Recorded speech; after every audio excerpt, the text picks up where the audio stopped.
Former President Jimmy Carter has been in hospice care for just over 3 months this morning. Jenny Dean has a look at how he and his family are being supported. Former President Jimmy Carter remains in hospice care this morning. It was a decision made in late February. Yeah, at the time, many thought it would be a matter of days before Carter passed, but that has certainly not been the case. 10 Tampa Bay's Jenny Dean joins us with more on hospice care and how it helps support families.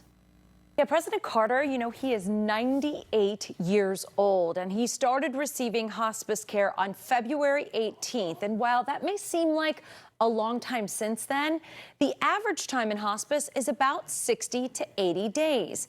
Now, I did talk with the president and CEO of Empath Health here in Tampa Bay, and he says hospice is actually a benefit that is covered by insurance or Medicare for up to 6 months, and that the length of time that President Carter has been receiving hospice care likely speaks to the level of service he and his family are getting. And he tells me that people tell him the services are so helpful that many wish they had taken the full advantage of the different therapies to help them transition to end of life.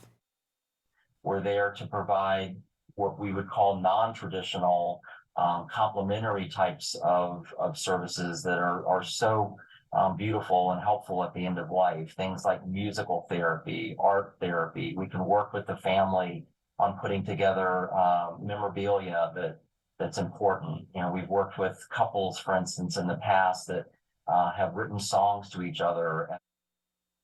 And keep in mind, there are levels of hospice care ranging from in-home, which is what the majority of people choose, so they can be in an environment where they're familiar and comfortable with, to 24/7 inpatient care.